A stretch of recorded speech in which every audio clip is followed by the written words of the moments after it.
Seorang pelajar atau santri mesti memilih ilmu, guru, teman, dan tabah dalam mencari ilmu. Di antara syarat-syarat ilmu yang harus dipilih bagi pelajar, dalam masalah ilmu hendaklah memilih mana yang terbagus dan dibutuhkan dalam kehidupan agamanya pada waktu itu, lalu yang untuk waktu yang akan datang. Hendaknya lebih dahulu mempelajari ilmu tauhid, mengenali Allah lengkap dengan dalilnya. Karena orang yang imannya hanya taklid sekalipun menurut pendapat kita sudah syah, adalah tetap berdosa karena ia tidak mau beristidal dalam masalah ini. Hendaknya pula memilih ilmu yang kuno, bukan yang baru lahir. Banyak ulama berkata, tekunilah ilmu kuno, bukan yang baru saja ada. Awas, jangan sampai terkena pengaruh perbantahan yang tumbuh subur setelah habisnya ulama besar, sebab menjurus untuk menjauhkan pelajar dari mengenali fiqh, hanya menghabiskan usia dengan tanpa guna, menumbuhkan sikap antipati, buas dan gemar bermusuhan.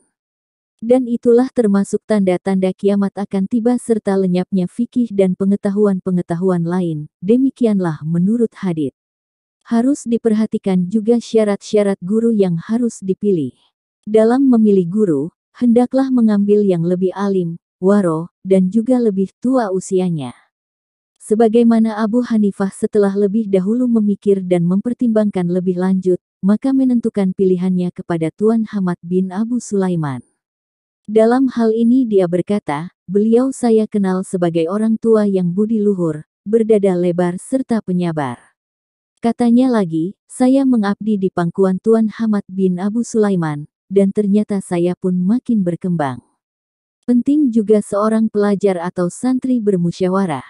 Abu Hanifah berkata, saya mendengar salah seorang ahli hikmah Samarkand berkata, ada salah seorang pelajar yang mengajakku bermusyawarah mengenai masalah-masalah mencari ilmu, sedang ia sendiri telah bermaksud ke Bocara untuk belajar di sana.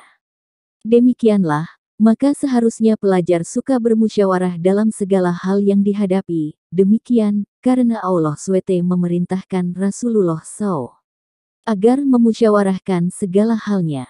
Toh tiada orang lain yang lebih pintar dari beliau, dan masih diperintahkan musyawarah, hingga urusan-urusan rumah tangga beliau sendiri.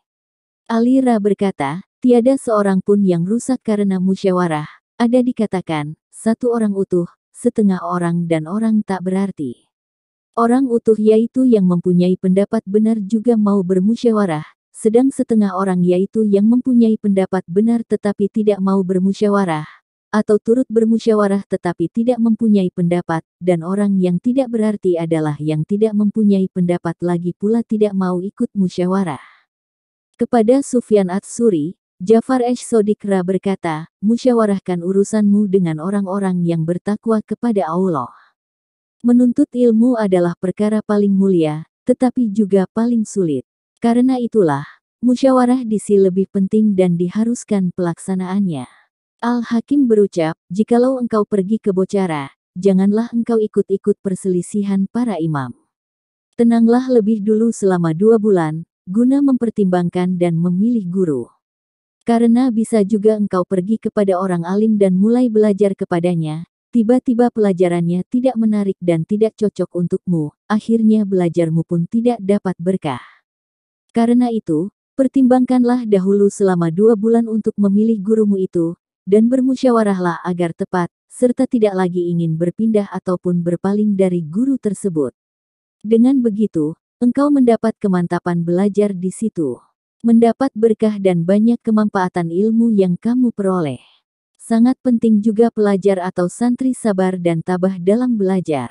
Ketahuilah, sabar dan tabah itu pangkal keutamaan dalam segala hal, tetapi jarang yang bisa melakukan. Sebagaimana syair dikatakan, segala sesuatu, maunya tinggi yang dituju. Tapi jarang, hati tabah diemban orang. Ada dikatakan, keberanian ialah sabar sejenak. Maka sebaiknya pelajar mempunyai hati tabah dan sabar dalam belajar kepada sang guru. Dalam mempelajari suatu kitab jangan sampai ditinggalkan sebelum sempurna dipelajari. Dalam satu bidang ilmu jangan sampai berpindah bidang lain sebelum memahaminya benar-benar, dan juga dalam tempat belajar jangan sampai berpindah ke lain daerah kecuali karena terpaksa.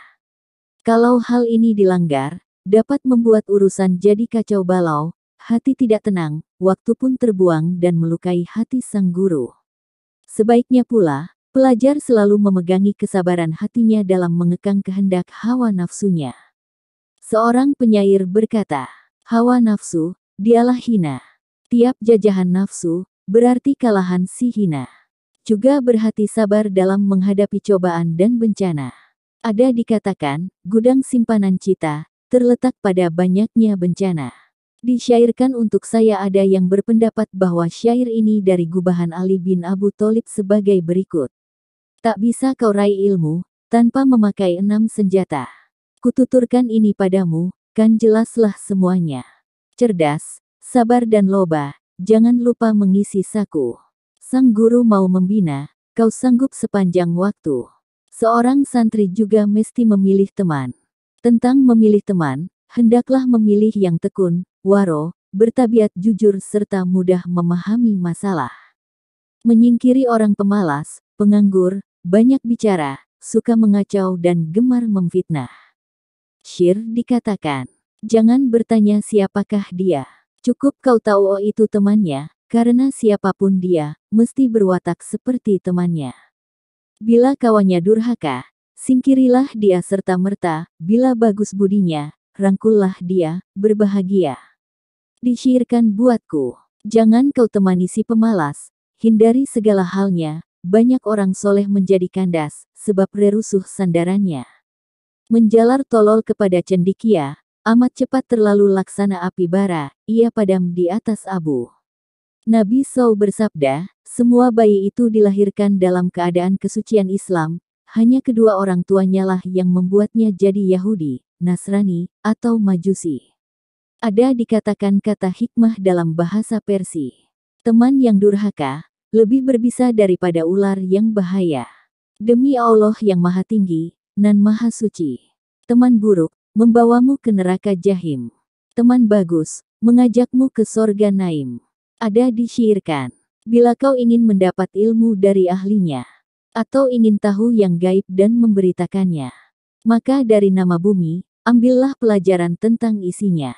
Dan dari orang yang ditemani, ibaratkanlah tentang dia.